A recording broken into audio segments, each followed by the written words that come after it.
Welcome, listeners, but take heed. We will say whatever we need to share our knowledge, thoughts, and joy, and even things that do annoy. So join us now, but be aware, we have a tendency to swear. We'll dial it back a little bit. But frankly, we don't give a shit. Welcome to For Fawkes' Sake, a Harry Potter book movie compare and contrast podcast. I'm Ellen, and I'm struggling to come up with a new random introduction this week because I didn't pick a random animal formula the way my co-host Katie did. Katie did. I should have introduced you as a Katie did. Maybe I'll start picking random insects. Oh, I don't like this turn of events. But I could call you a Katie bug. Oh, for fuck's sake. Let's just fly into the Phoenix flashback. Last week, we covered the first half of Chapter 26, Seen and Unforeseen, and the absolutely no corresponding film scenes. Hermione tries to explain the intricacies of the jealous female brain, but gives up when she realizes who she's talking to. The Gryffindor Quidditch team is so appalling, we're actually glad Oliver Wood is gone so he doesn't have to witness it. Fred and George are more shocked by the discovery of Ginny's sneaky broom stealing than they should be, considering their shared genetics. The publication of Harry's interview leads to a Great Hall brouhaha. Umbridge underestimates the overwhelming temptation caused by the forbidden. And the bewitched copy of The Quibbler is all fun and games until it turns into the intro of a Broadway musical. During episode 164, Dung, Umbridge, Morons, Ministry! Our Potter Pondering was, what are your thoughts on Harry's interview in The Quibbler not being included in the movie? Hey guys, it's Jackson here with my Potter Pondering for this week. What do I think of Harry's interview in The Quibbler being left out? Well, pretty much the same thing.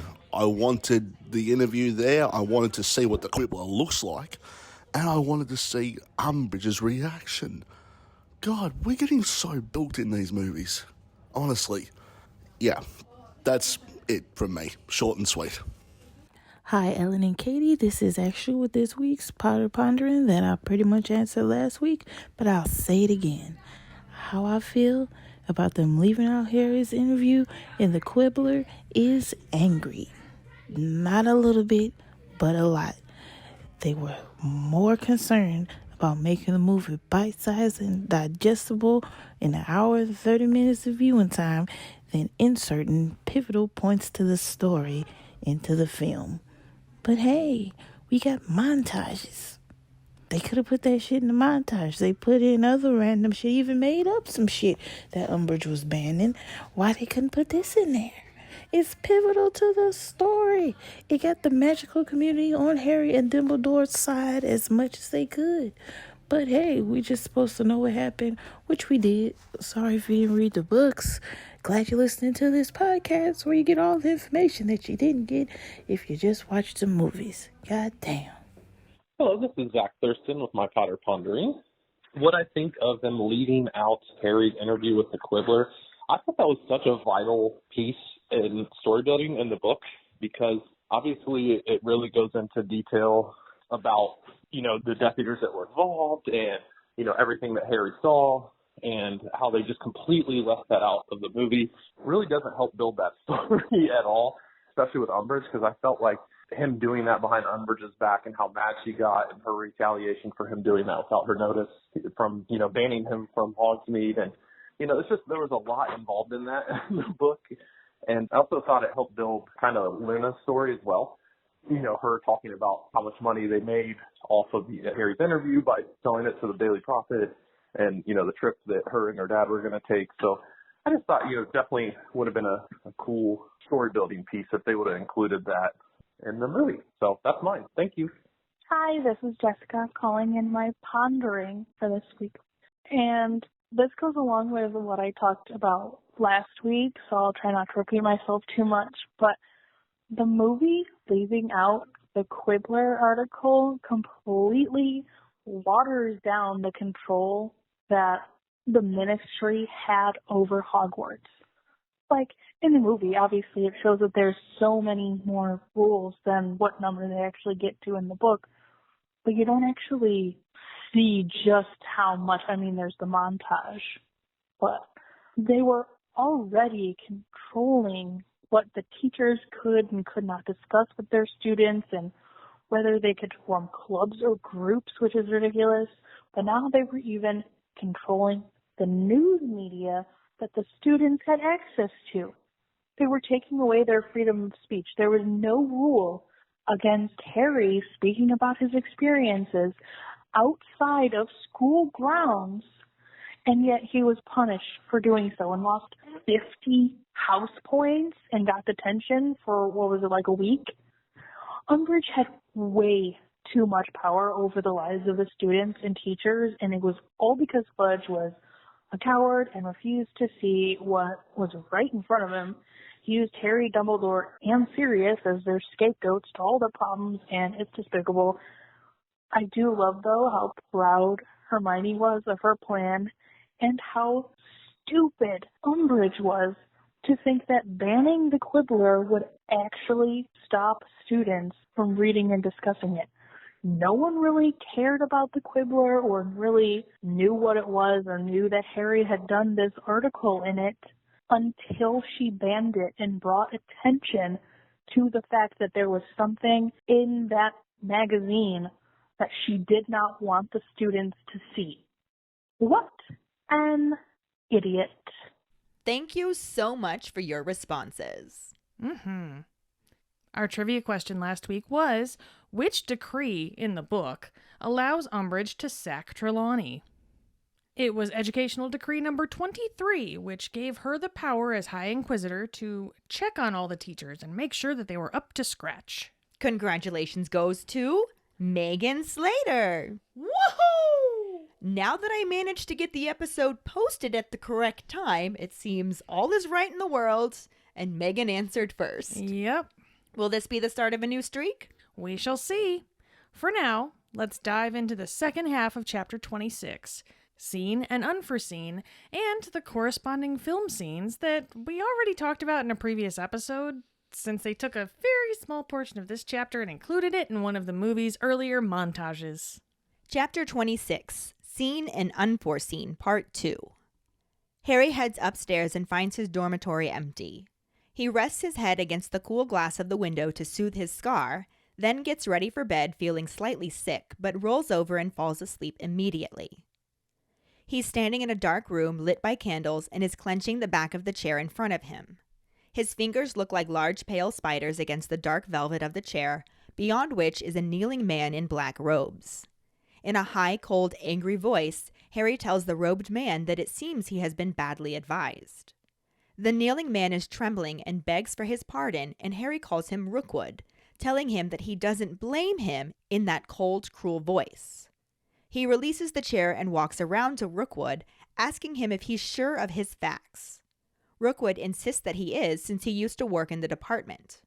Harry insists that Avery told him Bode would be able to remove it, and Rookwood clarifies that Bode never would have been able to, and would have known he wouldn't have been able to, which is likely why he fought so hard against Malfoy's Imperious Curse.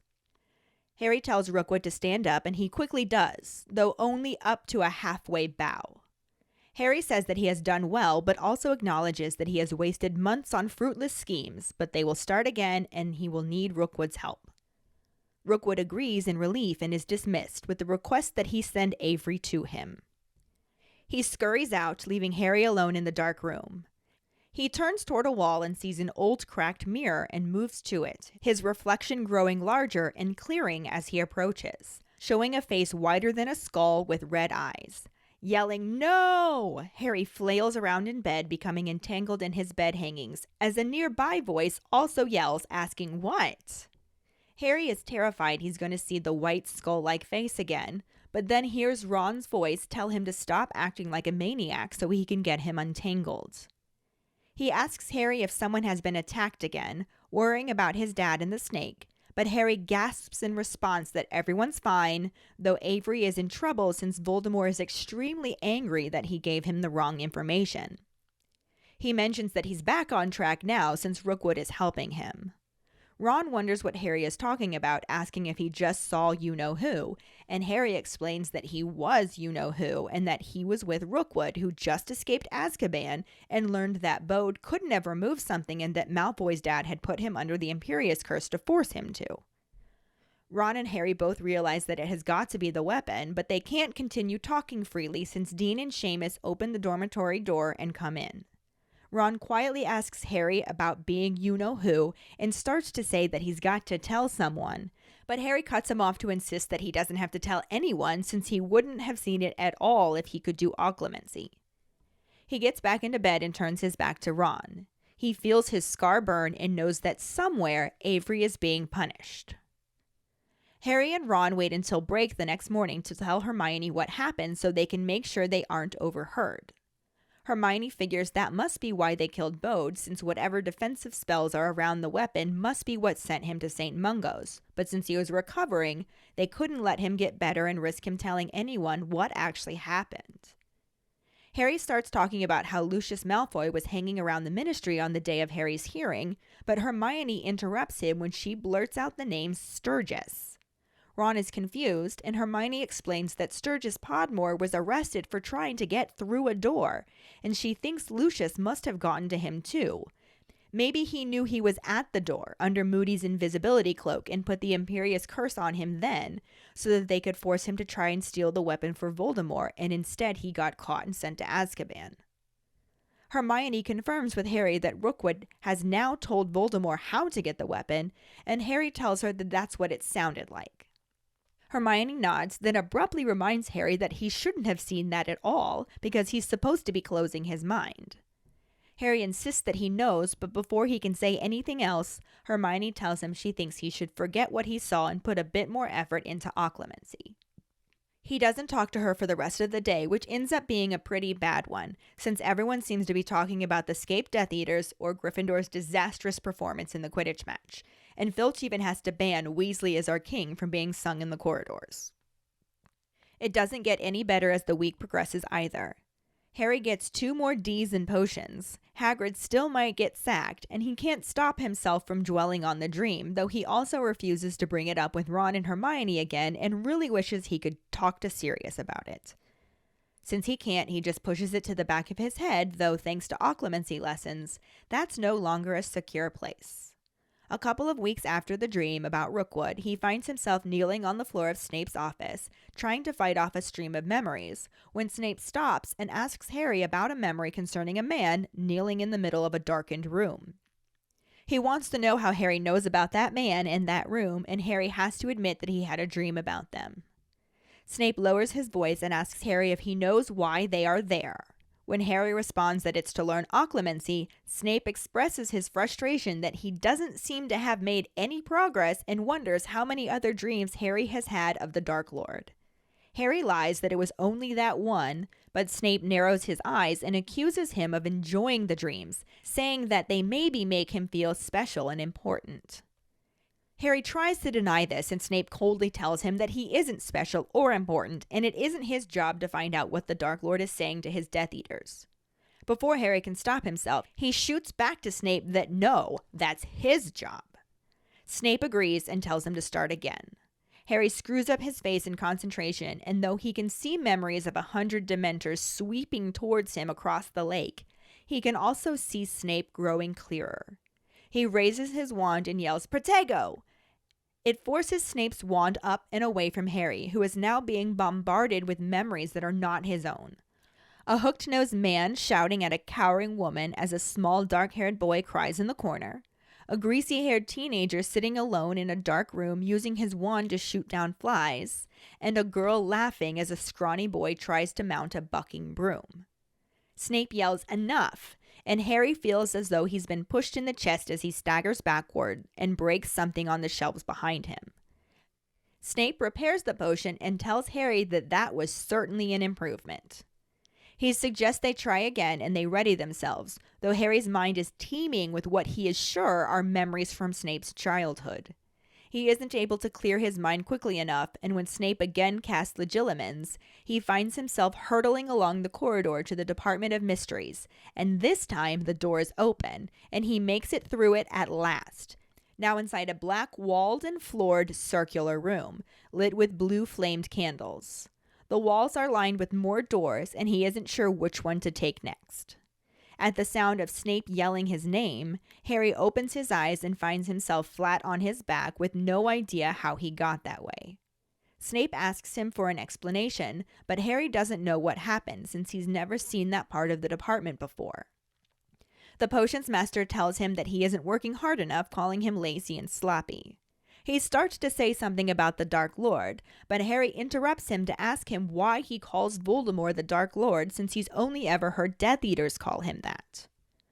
Before Snape can answer, they hear a woman scream somewhere outside the room and look around. When the woman screams again, Snape strides out his door, his wand at the ready, and Harry follows. The screams are coming from the entrance hall and grow louder as Harry approaches the stone steps leading up from the dungeon. The hall is packed with students who came out of the Great Hall to find out what is happening. Harry pushes through the crowd and finds Professor Trelawney standing in the middle of the entrance hall, holding her wand in one hand and an empty sherry bottle in the other, looking like she's completely falling apart. She shrieks that this cannot be happening and she refuses to accept it, and a high girlish voice chides her about not knowing this was coming despite being incapable of making predictions. Trelawney again howls that she can't sack her. She's been there 16 years and Hogwarts is her home. Professor Umbridge informs her that it was her home until an hour ago when the minister countersigned the order for her dismissal. She tells her to remove herself from the hall as she's embarrassing them, but also watches the entire scene with gloating enjoyment. Harry hears other sobs to his left and sees Parvati and Lavender crying, then hears footsteps. Professor McGonagall is breaking away from the spectators and approaches Professor Trelawney to comfort her. She tells her to calm down, blow her nose, and says that she's not going to have to leave Hogwarts. Umbridge interrupts to ask what authority McGonagall has to make that statement and receives an answer from Dumbledore as he walks in through the oak front doors. Umbridge gives an unpleasant laugh and tells him that she's afraid he doesn't understand the position she has there. She pulls out a scroll and announces that it's an order of dismissal signed by herself and the minister that under the terms of Educational Decree number 23, the High Inquisitor has the power to sack any teacher that isn't performing up to the ministry's standard. Harry is surprised to see that Dumbledore is still smiling as he tells Umbridge that she is correct, that as High Inquisitor, she has the right to dismiss his teachers. He then goes on to tell her that she does not have the authority to send them away from the castle, as that power still resides with the headmaster, and it is his wish that Professor Trelawney continues to live at Hogwarts. Professor Trelawney gives a little wild laugh and hiccup and tells the headmaster that she will leave and seek her fortune elsewhere, but Dumbledore sharply insists that he wishes her to remain there. He then asks McGonagall to escort Sybil back upstairs, and Professor Sprout also hurries forward to give her a hand. Professor Flitwick charms her trunk to rise into the air and follows behind them. An irate Professor Umbridge wonders what Dumbledore is going to do when she appoints a new divination teacher who needs her lodgings, and Dumbledore pleasantly informs her that that won't be a problem since he already found a new divination teacher and he would prefer the ground floor. Umbridge shrilly tries to challenge Dumbledore appointing a new teacher, but he cuts her off to remind her that Educational Decree number 22 states that the ministry has the right to appoint a candidate only if the headmaster is unable to find one. He announces that he is happy to say he succeeded and asks to introduce her. He turns toward the open front doors and Harry hears hooves.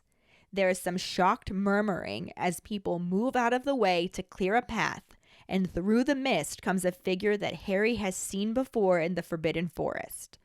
White blonde hair, blue eyes, and the head and torso of a man joined to the palomino body of a horse.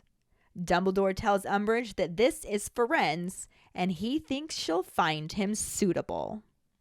Just to recap, the earlier movie section that would technically line up with this chapter, it happened as Harry and Cho join a crowd out in the courtyard, where a distraught Trelawney is backing into a large trunk as Filch brings another one over to her and sets it down in front of her. Umbridge strides out of the castle towards her, and Trelawney tries to approach her and runs into the luggage. She makes her way around the suitcase and gasps out that she's been there 16 years, calling Hogwarts her home and saying she can't do this.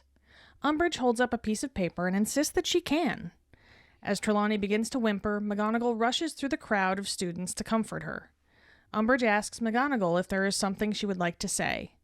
McGonagall informs her that there are several things she would like to say.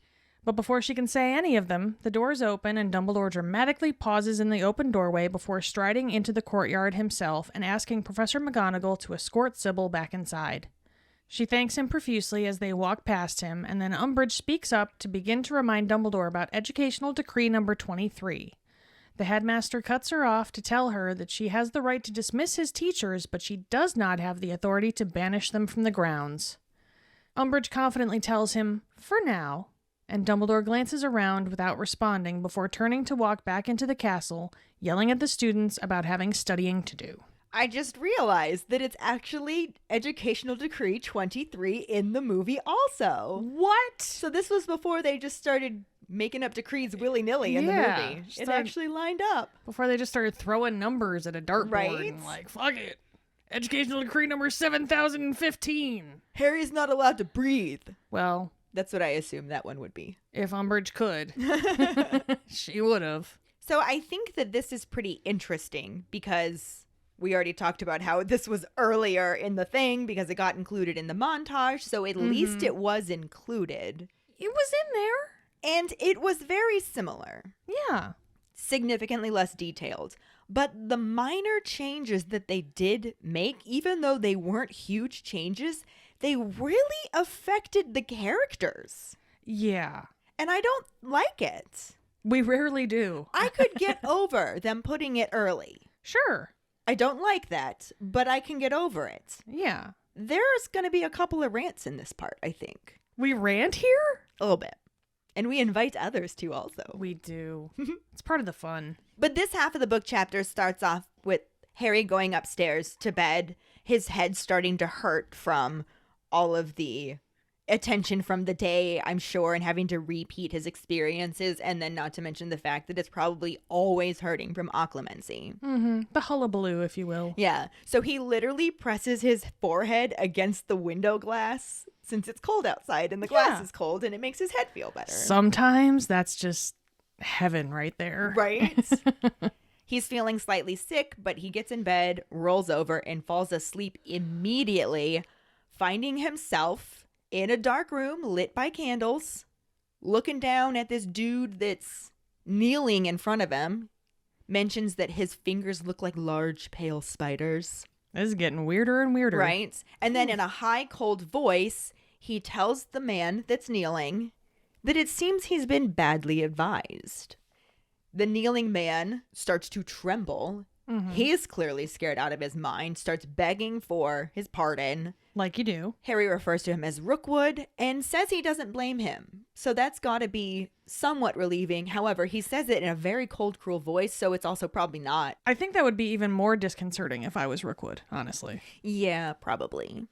But he walks around to Rookwood, asks him if he's sure of his facts, and Rookwood tells him that he is because he used to work in the department. So things are starting to click now what's going on here. Harry insists that Avery told him Bode would be able to remove it. And Rookwood's just like, no, there's no way. And Bode would have known that, which is probably why he fought so hard against the Imperious curse that Malfoy put on him.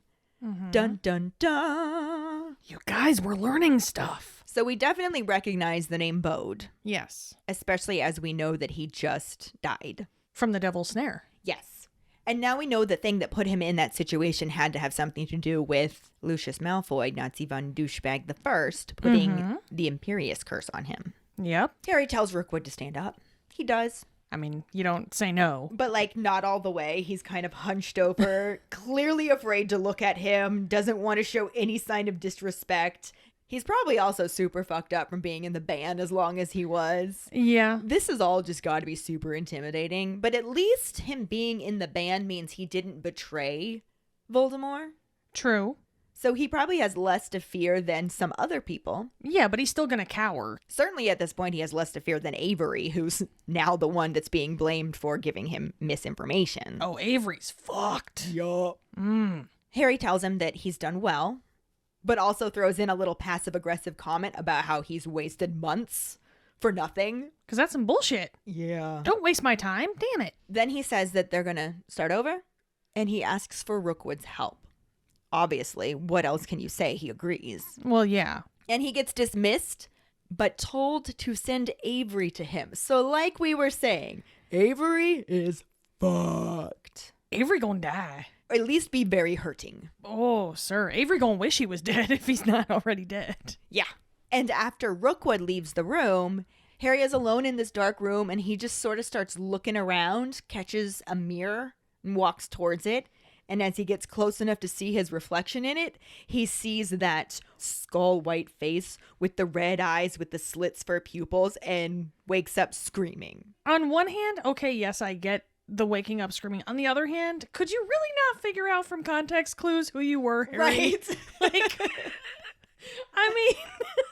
I don't know that he didn't realize that's who it was. It was probably just jarring. Sure, okay. Ah! Actually, he woke up going, no! And then he gets himself all tangled in his bed hangings, which, what the hell were you doing, Harry? Like, you have got to be a sleep thrasher. Yeah, that's impressive. To get tangled in your bed hangings. And of course, Ron is up there now because there's always got to be a witness for when Harry has a freaky dream. Well, yeah, why not? And he tells him to stop acting like a maniac so he can get him untangled. Just chill the fuck out, would you? Knock it off, right? Exactly. Ron wants to know if someone's been attacked again. He's very concerned. Mm-hmm. Especially since the last time Harry woke up from a dream like this, his dad was dying. Yeah. And Harry manages to gasp out a response because his scar is killing him. He is in a lot of pain. He still feels sick. He manages to say that everyone's fine, well, except maybe Avery. Which I'm sure does not clarify anything for Ron. But he says Avery is going to be in big trouble. Mm-hmm. Voldemort's pissed. Avery misinformed him. Ron's just like, who the fuck is Avery? But it appears as though Voldemort is back on track now because Rookwood is going to be helping him out. Mm-hmm. And exactly, Ron's like, what are you talking about? Who's Avery? What are you talking? Did you just see you-know-who? Like, what's going on, guy? And Harry's just like, yes, Ron, that is exactly what just happened. How are you not picking up on this? He specifically explains that he was you-know-who, and he was talking with Rookwood, who had just escaped Azkaban. Mm-hmm. And it was in this that he learned Bode could not have removed something, that Malfoy's dad put the Imperius Curse on him to make him do so. That was a lot. Yeah. So this is like light switch moment for them. Because that something that Voldemort wants removed must be that weapon, even though all of that was just Sirius trying to vaguely explain it to him, and it really has nothing to do with a weapon to begin with, but yeah, we're not there yet. It's a whole thing, guys. But they can't really continue their conversation because Dean and Seamus come up to the dormitory to get ready for bed themselves, and they just kind of like whisper what they can, and Ron tells Harry he should tell somebody, and Harry's just like, fuck them. I'm not telling anybody. I also wasn't even supposed to see this. So just going back to bed. Turns his back to Ron. I get where he's coming from on that, but he should still tell someone. Like Dumbledore, or probably not Dumbledore, maybe even Snape. I know they don't have that relationship, but like, I swear I am trying, but my mind feels weaker from these occlumency practices. It's very difficult to close my mind. I did not mean to have this dream, but I saw this. And then Snape would probably say exactly what he says to him later on, but you know, maybe he shouldn't have told anybody. Maybe McGonagall. Maybe McGonagall. I feel like she's pretty strict too, though. I mean, she's strict, but I feel like she'd be more understanding. Possibly. I mean, more understanding than Snape, at least. Yeah, that's probably true. Anyway, Harry's trying to fall back asleep, and he just feels his scar light up like it's on fucking fire because Avery is getting a dose of the bad stuff somewhere. Oh, yeah. Voldemort is... pissed. He's pissed. Pissed. He's pissed, but you know what? Nothing makes him happier than causing pain. Yeah. So he's also probably pretty happy. It's cathartic. Everyone needs some catharsis in their life. Yeah. Maybe not this kind. Hey, if you find something that works.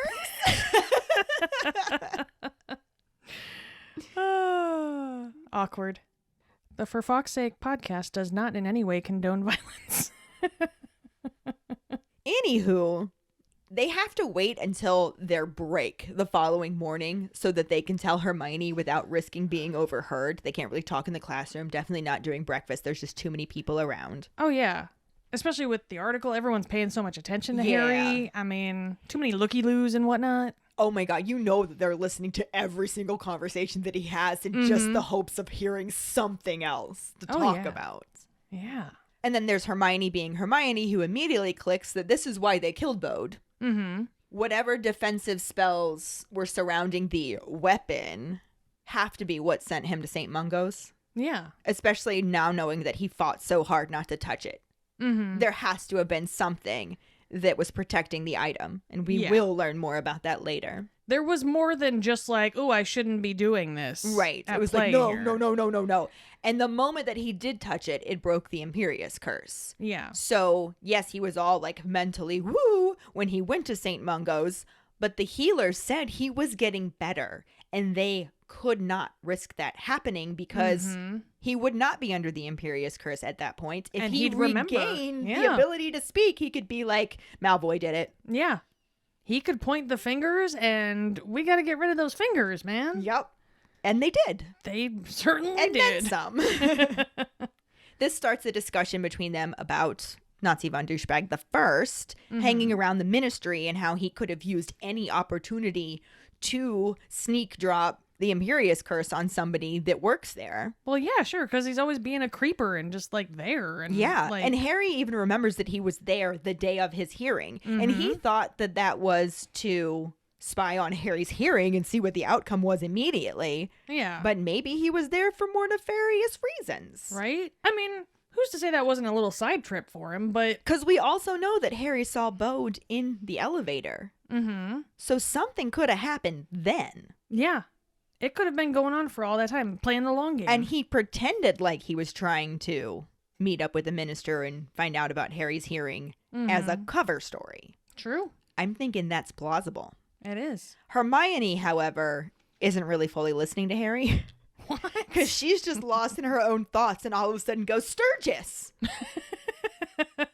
And Ron just says, huh? Like you do. Like you do. When Hermione just shouts something random. And Hermione clarifies she means Sturgis Podmore, who was arrested for trying to get through a door. Oh, of course. And he was the one that had Mad-Eye Moody's invisibility cloak, but didn't show up to escort Harry to Hogwarts like he was supposed to. Mm-hmm. And then they ended up finding out that he was arrested, and they were all super confused Yeah, they're like, about what the fuck why happened? he would be arrested if he was supposed to be on their side. Mm-hmm. And now Hermione's just like, hello, Nazi von Douchebag the First must have put the Imperious Curse on him, too. Mm-hmm. He tried to get through that door, got caught, was sent to Azkaban. I'm saying something's afoot at the Circle K. Yeah, things are all coming together. Mm-hmm. They're figuring shit out because they're meddlers. True. Hermione double checks with Harry that Rookwood has told Voldemort. She says, like, so he definitely told him how to get this weapon. And Harry just says, well, that's what it sounded like. I didn't hear the whole conversation. Mm-hmm. And she nods in response to this. But then it's like somebody flicks a light switch in her head where she all of a sudden goes, but you shouldn't have seen this at all. And then she starts admonishing him for not closing his mind. And he's probably getting enough of that from Snape as it is. Right. We've already been through this. I've already heard the riot act. Just, can we focus on the thing that I did see? Because I saw it. And that's exactly what Harry basically does say. But Hermione just shuts it down and says, you should forget about it. You weren't supposed to see it. You just need to put more effort into occlumency. I mean, I get that. But at this, he's already seen it. Yeah. Why ignore And it? there's no way he could just forget it. Yeah. So what he does instead is just ignores her for the rest of the day. That would be my route. I'm not. Right. And apparently it's a day that sucks, which continues to be so throughout the week. So it's just shit like everybody's just talking about him and the escaped Death Eaters and Gryffindor sucking in the Quidditch match and all of the Slytherin singing Weasley is our king so loudly that Filch has to ban it. Because we've learned that banning things is the one way to get things to actually stop happening. Right? You know? Mm-hmm. On top of that, he gets more D's and potions. Hagrid's still probably going to be sacked. And, of course, as we already talked about, he can't not dwell on the dream. No. He can't. He just can't. You can't unsee something like this. Especially the moment that you say, Harry, no. Harry, yes. Exactly. Harry, all the goddamn yes. Yes. All of it.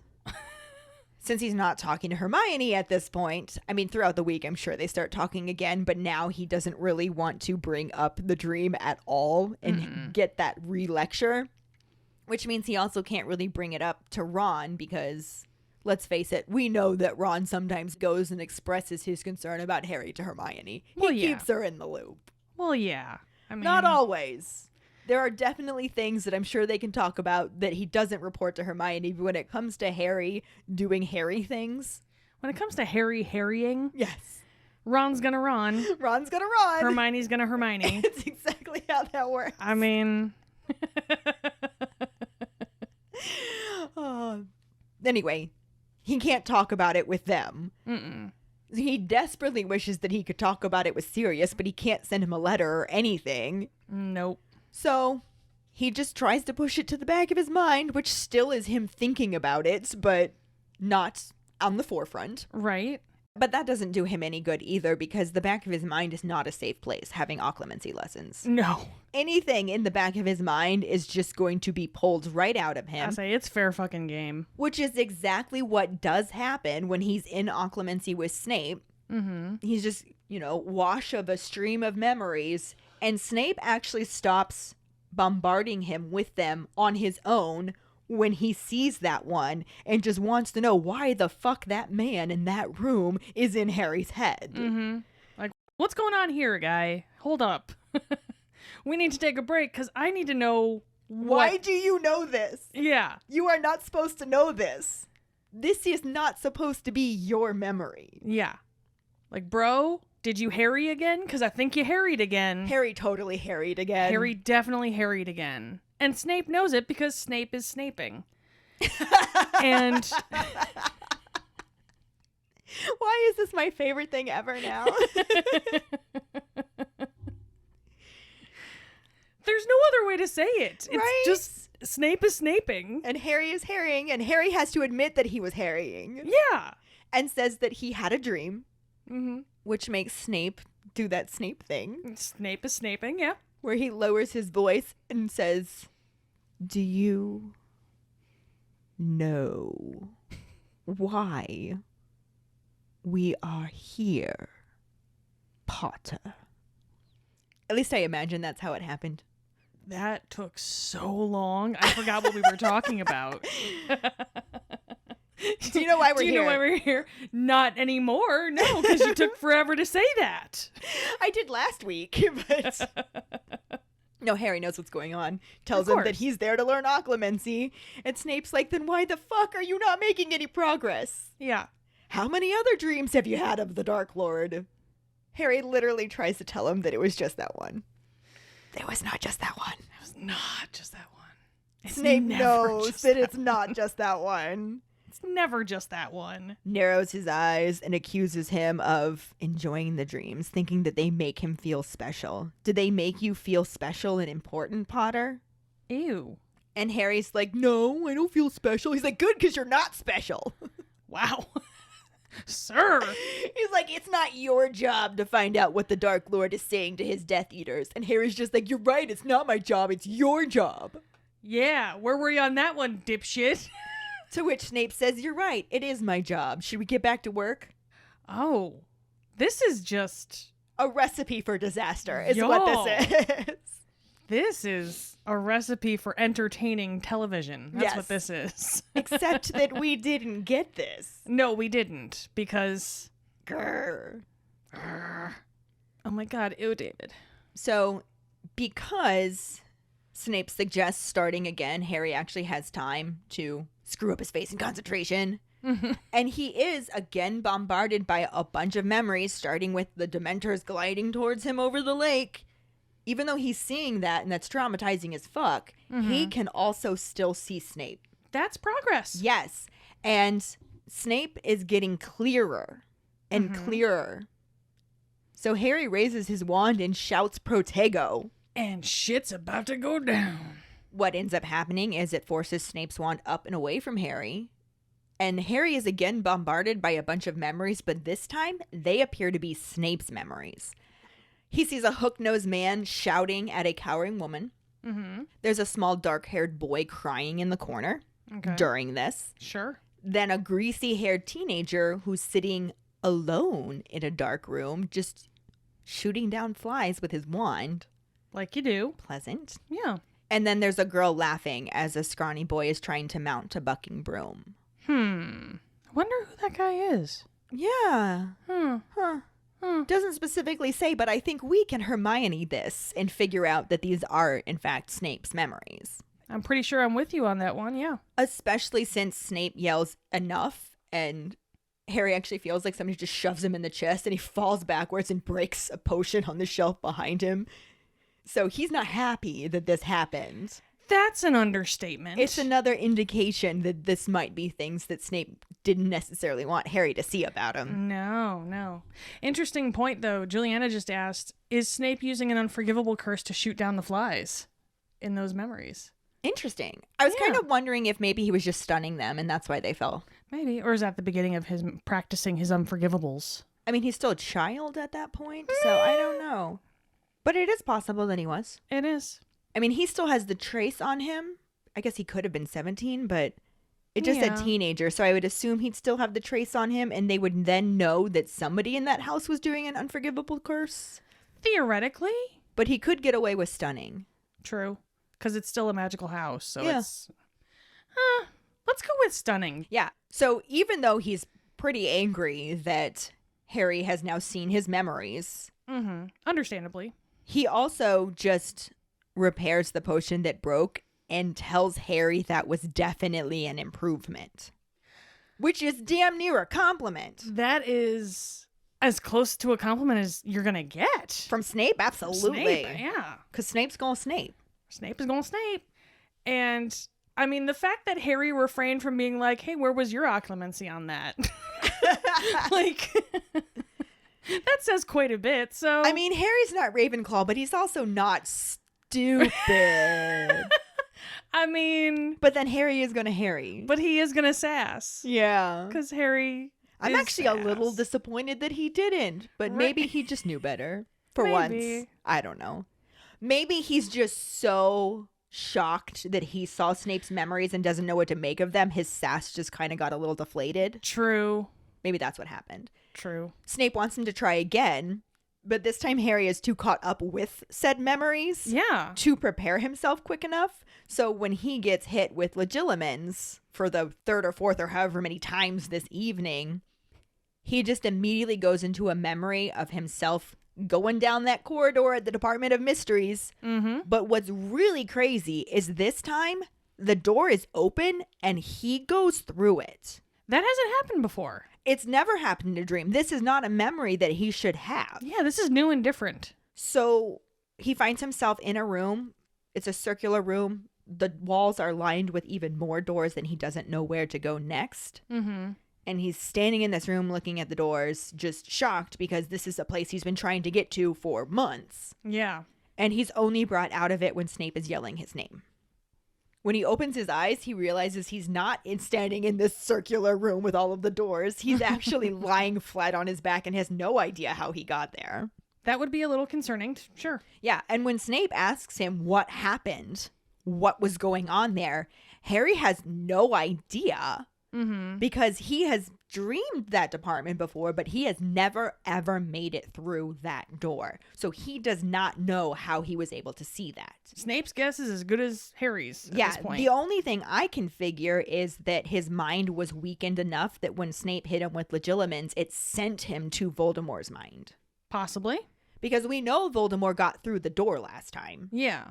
We just know that Harry woke up before he got to witness it. So maybe he just got sent to his mind and pulled on his memory or something. Maybe. Or maybe even though he woke up, the connection was still there and it just like really buried the rest of it in his head, but he didn't actively see it. Possibly. Something. There's a lot of ifs and maybes and therefores and why nots, but Harry gonna Harry. Harry Snape gonna gonna Harry. Snape. Snape gonna Snape. Exactly. And Snape does Snape because he tells him that he's not working hard enough, that he's lazy and sloppy. Because Snape was Snape. Sure. He starts to talk about the Dark Lord, like this is why the Dark Lord has such an easy time getting into your mind and stuff like that. But Harry going Harry and just full on interrupts him to say, how come you call him the Dark Lord instead of Voldemort? The only other people who call him the Dark Lord are murder munchers. Well, looks like his sass finally caught up. Yep. And Snape does not have an opportunity to Snape in return because they are interrupted by a woman screaming. That would interrupt a lot of things. Yeah, Yes. Sure. They look around. They have no idea for sure where it's coming from. They're like looking up through the ceiling. Was that above? Like that has to be a hell of a loud scream to be heard down in the dungeons. Snape wants to know if Harry passed anything unusual on his way to the lessons. And Harry's like, no, I have no idea what's going on. So when they hear the scream again, he just strides out of his office and Harry hesitates and then's like, oh no, I'm going Harry, and follows after him. Should I go? I probably shouldn't go. I should probably stay here. Wait, who the fuck am I again? Definitely gonna go. Yeah, I'm gonna go. So they make their way up the steps out of the dungeon into the entrance hall, which is packed with students that have come out of the Great Hall and just sort of collected in this area. This is kind of how the movie scene started. It was just, like a really long time before this. Yeah, and they were in the courtyard area instead of the entrance hall. Yeah. But it is sort of a similar setup, what we're getting to. Everybody gathered around, somebody freaking out. Yeah. We don't have Harry and Cho together for this. No. Harry's actually kind of by himself at this point because he's not standing next to Snape going, wonder what's going on, bud? What's going on? Can you see anything? I can't see anything. Can you see anything? Hey, Snape, can you lift me up? Can you put me on your shoulders? Put me on your shoulders. But just like in the movie, the screaming person is Professor Trelawney. Dang. I haven't gotten to say that in so long. I know. Different from the movie is that she has her wand out in one hand and an empty sherry bottle in the other. Trelawney gonna Trelawney. And she looks disheveled AF. I mean, she's a little distraught. Yeah, her life is unraveling at this point, and she has been dealing with the stress of Pepto-Bismol for months now. Yeah. To say that everything is coming to a head is an understatement, I think. It's not good. So the screaming was just, the general no, and her saying that this can't be happening. She refuses to accept it. And then we got Pepto-Bismol, who's gonna bitchmol. Yeah. Tells her, word for word, you didn't realize this was coming?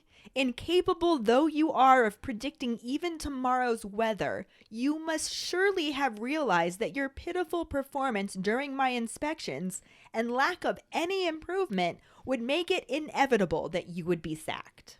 I mean, that shit was cold. Holy fuck. Bitchmall's gonna bitchmall. Yeah. Bitchmall's gonna bitch. Oh, she was putting the bitch in bitchmall. For sure. In response to this, Trelawney just again shrieks, insists that she can't sack her. She's been there 16 years and Hogwarts is her home. Which is basically what she said in the movie as well. Yeah, we're getting dingy-ish here. Bitchmall tells her that it was her home until an hour ago when the minister signed the order for her dismissal. Again, cold. So cold. And similar to the movie, but the movie was not... She wasn't this cold. No, the streamlining really took this away, I think. Yeah. This is another instance, I think, of us not getting the full bitchmall effect in the movie. Yeah. The same way we've talked about how Snape wasn't as bad in the movie. Like, he was bad, but he wasn't as bad. Umbridge is bad. She's bad in the movie, sure. But she's really bad in the books. But the book, fuck me, man. Like, this had me, like, traumatized. Yeah. And it wasn't even me getting fired. Yeah. Like, come on, man. To make it even worse, she then tells her just to get the fuck out because now she's embarrassing them all. Because, yeah, bitchmall gone bitchmall. Yeah. And even though she's saying that she's embarrassing them and telling herself to remove herself from the hall, you can tell she's also enjoying all of this. Oh, she loves it. She loves it. She's taking a perverse enjoyment out of this. And I will say, Imelda Staunton definitely gave that vibe in this scene in the movie. Yeah. She just didn't get the opportunity to take it this far. Exactly. And she could have. She could have. She could have had us all shaking in our boots. Oh, yeah. But she wasn't given that, so we get what we get. Harry hears other sobs and looks around and sees Parvati and Lavender crying. Because they love No her. shock, They yeah. worship her. And he then hears footsteps. And at this point, it's McGonagall that pushes her way through the crowd. And up to this point, she had just been watching the whole thing. Like, the whole thing is very distasteful. Yeah. Which it is. Yeah. But she approaches Professor Trelawney and tells her, it's okay, calm down, blow your nose. You are not going to have to leave Hogwarts. Yeah, we're going to figure this out. And that's basically how it happened in the movie, yeah. Slightly different. Mm-hmm. In the book, Umbridge wants to know what authority McGonagall has to make that statement. Mm-hmm.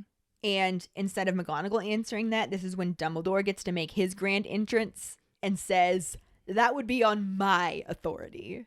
Boom! And this is where it really changes in the way that makes me angry. Mm-hmm. Because Dumbledore walks in through the oak front doors, which is an even better entrance than him just wandering into the courtyard. Yeah. And it's kind of the same thing that happens here. Umbridge kind of laughs in that unpleasant way that she does and tells him that she's afraid he doesn't understand the position that she has here. I love anytime somebody, especially Pepto-Bismol, tries to undermine and outsmart Dumbledore. Mm-hmm. And Dumbledore just Dumbledores them. Right? You know? Especially since he just smiles and lets her think she's about to outsmart him. Mm-hmm. Like, go on. She just unrolls the order of dismissal that she and the minister signed, that under the terms of Educational Decree number 23, the High Inquisitor has the power to sack any teacher that isn't up to scratch. Which was our trivia question. Mm-hmm. And Harry is super shocked because here he is being Harry and thinking that Pepto-Bismol just owned Dumbledore. Mm-hmm. But Dumbledore is still smiling. Yeah, Harry doesn't have quite the confidence in Dumbledore that he should at this point. And as Dumbledore smiles, he says, oh, you're quite right. As High Inquisitor, you have every right to dismiss my teachers. Mm-hmm. You do not have the authority to send them away from the castle, as that power still resides with the headmaster, and it's my wish that Professor Trelawney continues to live here at Hogwarts. Boom. Mic drop. Yeah. And this did happen in the movie, too. We were missing the smile. We were missing the smile. He was not confident in the movie moment. He was of just this serious scene. about Yeah. it. He was just, yeah, you can do this, but you don't have the power to do this. So... And what's even more annoying is then in the movie, Umbridge says, for now. Mm-hmm. And she's smiling. And she's smiling.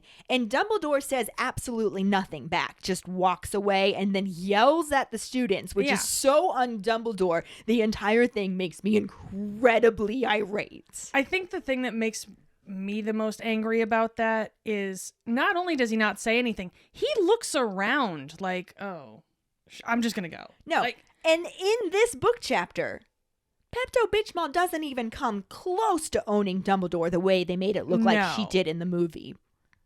There was a little part in the book where Professor Trelawney tries to insist that she will leave and just seek her fortune elsewhere. Mm-hmm. And Dumbledore again insists, no, you are staying here.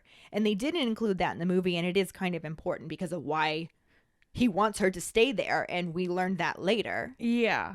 But why would the movie keep that in? That just seems silly. It's just a setup for something that apparently they didn't think we needed. I don't know. I've got it figured out, Ellen. What's that? Because the movie's gonna movie. Because Yates is gonna Yates. Yates is gonna Yates. Book's gonna book, movie's gonna movie. Yeah. So in the book, he asks McGonagall to escort Sybil back upstairs. Mm-hmm. Which does basically happen in the movie. Slightly different timeline happening it's throughout. Just kind of, things move differently. And what I love about the book scene, too, is Professor Sprout also jumps forward to help. Mm-hmm. And Professor Flitwick does a little charm on her trunks so that they'll just raise up in the air and follow behind him, and he just leads them. Yeah. So she has so much more support from teachers. Yeah. But this is why it makes me so mad. Mm-hmm.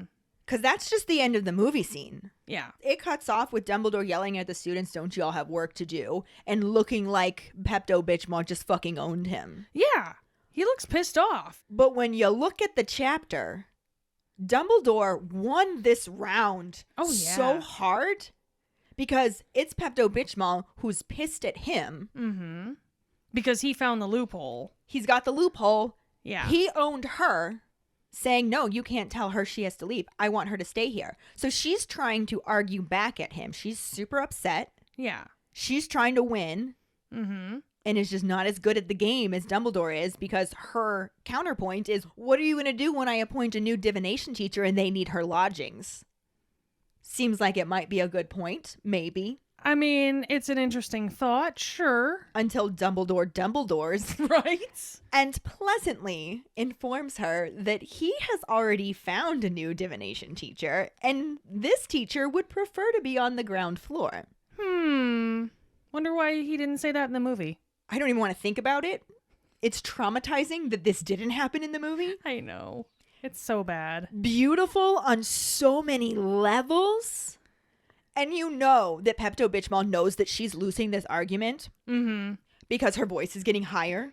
Oh, yeah. And she tries, in a very high-pitched voice, to challenge the fact that Dumbledore appointed a new teacher when she is the High Inquisitor and Educational Decree number 22 gives the ministry the right to appoint a candidate. I mean, yeah, sure, it does. However, as Dumbledore cuts her off, yeah, you have the right to appoint a candidate if and only if the headmaster can't find one. And I found one. Mm-hmm. So fuck you. Yeah. Bitch, I already did that job. Yeah, and then he says, allow me to introduce you to him. And the oak front doors, which have been left open this whole time for this exact moment, you know that he planned this to be exactly as it was. Oh, yeah. He strode in, left the doors wide open, just waiting for the moment to mic drop that he hired a fucking centaur. Mm-hmm. Right under the nose of a woman who hates half-breeds. Yes. Which they aren't even half-breeds. They're not but half-breeds, whatever. but yeah. Because she thinks they are. Yeah. He knew. He 100,000% knew that this would piss her off so much. Oh my God. I mean. And I'm not going to say he did it anyway. I'm going to say he did it 'cause. Yeah.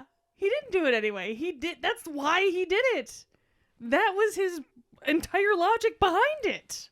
And like I said, Centaur walks in the door, clomping hooves. Mm-hmm. And Harry looks at the door to see a very familiar face with white blonde hair, bright blue eyes. As we said, centaur, so head and torso of a man joined to the body of a palomino horse. Mm-hmm. And Dumbledore Just puts on his shades. puts on his fucking shades. Dumbledores. Mm-hmm. At the peak of Dumbledore. Mm-hmm. And says, this is Ferenz. I think you'll find him suitable. Mic drop. Or should I say, wand drop? Exactly. And this is how the chapter ends, because where can you go from here? Where do you go? It's an excellent ending to a chapter. It's perfect. It really is. It's perfect. And somebody thought this wasn't necessary for the film? It would have added 30 more seconds to the scene. It would have added 30 more seconds. Maybe a minute. And so much more happiness. So much more happiness. But no, we blew our centaur budget on the fucking first film with the weird little goat men. It's just sad. It is sad. It's sad. It's sad and it's angering and A movie's gonna movie, but fuck movie sometimes. And Ellen and Katie are gonna Ellen and Katie. Yes! Ellen's gonna Ellen, Katie's gonna Katie. And you know what? Fuck this noise. But at least we have the book. We do. At least we can go back and read this section because it is just mwah.